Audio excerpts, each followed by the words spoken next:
We're back in my kitchen. I'm back with Vera Stewart of the Very Vera Show. I love when you come here. Oh, I love Especially it. this time of year. It's spring, we're getting ready for Easter, or, all those spring mornings we constantly have family come in town, for special events and that kind of thing.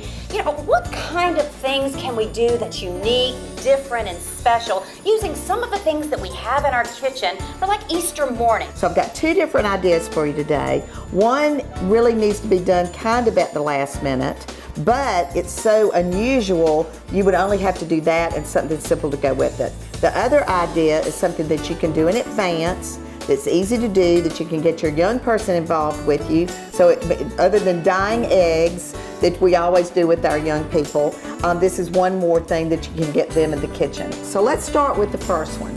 Okay, remember that waffle iron that's up on the top shelf in your pantry that's got dust on it? That has dust on it that you, Well, guess what? We're pulling that out. We're pulling out, I've always, I love waffles. But we're gonna do a breakfast waffle that has ham and cheese, and then we're gonna do some garnish to go with it that makes it really unusual. It's just a very simple batter. Your flour, your milk, your butter, that sort of thing goes into the batter. And then you're gonna put in either your leftover ham. If you're doing it on Easter night, you've got leftover ham from the buffet that you had at lunch.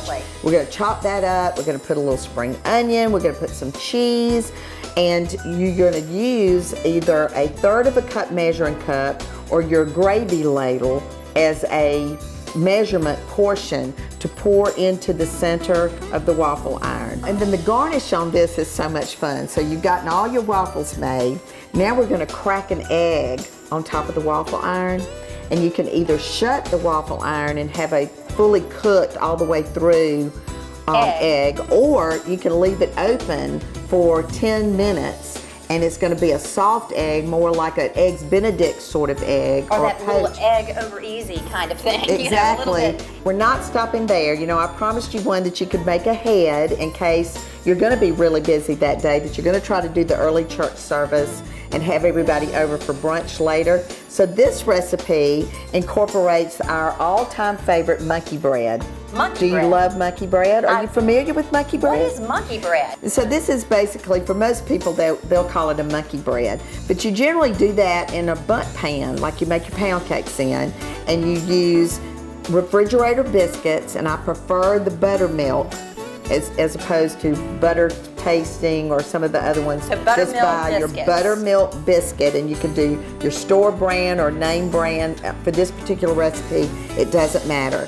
But you're going to take your kitchen shears and cut that individual biscuit into fourths. And we're going to line this muffin pan with cupcake liners that are all your pastel colors for Easter. Oh, like your pinks and lavenders. Yes. And, so you bring out all the So colors. at the end, your presentation is going to look like Easter too.